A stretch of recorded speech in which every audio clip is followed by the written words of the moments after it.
Welcome, my name is Jo. I'm going to be presenting to you today about the impact of an historical event and how that affects Indigenous education and perspectives. I would like to acknowledge the traditional custodians of this land, the Kabi Kabi, and pay my respects to the elders past, present and future, for they hold the memories, the traditions, the culture and the hopes of Aboriginal Australia.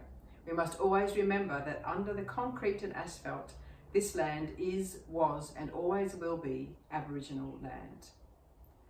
Nuclear weapons? Radioactive fallout? Not in Australia, surely. Yes, in Australia. 12 bombs, numerous warheads and fallout drift across to the east coast. Yes, the east coast. Now you're paying attention. In the 1950s, the British government, with the permission of the Australian government, conducted a series of nuclear weapons development tests at Maralinga in South Australia. The Inangu people were living on the land at the time, as they had done for 40,000 years. The testing resulted in the catastrophic destruction of the Inangu people's land and exposed them to radioactive fallout, resulting in early deaths and ongoing health issues. There were attempts to remove people from their country before testing commenced. The Australian Institute of Criminology describes such attempts as incompetent. The number of Aboriginal people present during and after the tests was never known. Those concerned with Aboriginal welfare at the time were accused of placing the affairs of a handful of natives above those of the British Commonwealth of Nations. For 20 plus years, the Inangu people were forbidden from returning to their land because of radiation levels. After 2 clean-up attempts, the land was returned to its people in 1984. Over 120,000 square kilometres of the area remains restricted. Today, I will look at the impact of this event on the lives of Indigenous Australians and why an understanding of what happened is important when it comes to meeting the cross-curriculum priorities of teaching Indigenous and Torres Strait Islander histories and cultures. The physical impact of nuclear weapons testing is unimaginable to most of us. The Australian Institute of Criminology outlines the immediate physical effects as seen at Maralinga as death, blindness, burns and newborn mortality. Long-term cancer caused untold numbers of early deaths and continues to do so, often over generations. There is a foreboding effect though, that of the disconnection with the land and country. Harrison reminds us that identity is associated with a sense of belonging to country and community. Having been expelled from their land, the Inangu people were unable to maintain connections so important to their way of life. With many people dying early deaths, the guidance and wisdom of elders was missing. The repercussions continue today, with negative impacts on health, particularly mental health, and issues around addiction, and also challenges that brings with education and employment and general quality of life. Such a breakdown of culture is not unique to Maralinga. Past government policy has seen dispossession of Indigenous Australians from country and culture, with resulting disparity of life outcomes. Maralinga is perhaps an example of appalling proportions and demonstrates a government's willingness to defend its actions at all cost. It's worth noting that the army personnel who worked on the project at Maralinga and their families have also suffered greatly with ill health and early death. The government has been consistent with its indifferent approach. If we consider the context of 1950s Australia, perhaps we can gain some reasoning behind what happened. The end of World War II saw Australia very much allied with Britain and the beginning of the Cold War and a nuclear arms race. The Prime Minister of the time, Robert Menzies, was pro-monarch and presided over laws of assimilation for Indigenous Australians. Admittedly, the knowledge of the hazards of radiation was not as advanced as it is today. There was much secrecy around the weapons testing from the general public. It was deemed to be an issue of national security, and alliance with Britain was definitely a priority. The further alienation of Indigenous Australians from their culture and families was not an issue for the average Australian. So where does that leave us today as educators and teachers? How can knowing about what happened at Maralinga assist our teaching? The events demonstrate the importance of connection to country. The Unangu people stayed on their country and took their families into restricted zones to maintain their connections.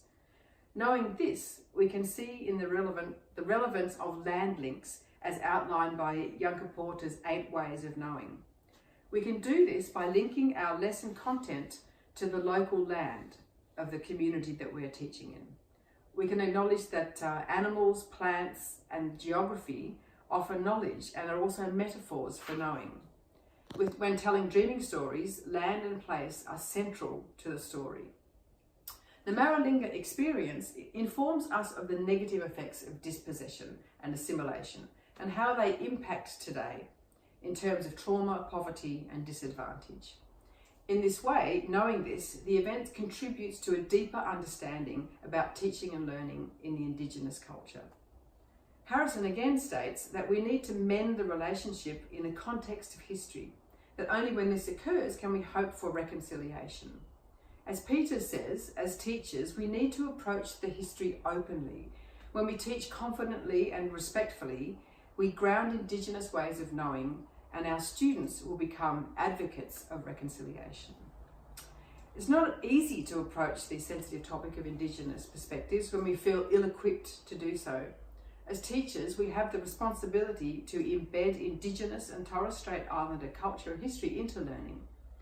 There are many quality resources that we can make use of, such as Fuse and also the Stronger Smarter Institute.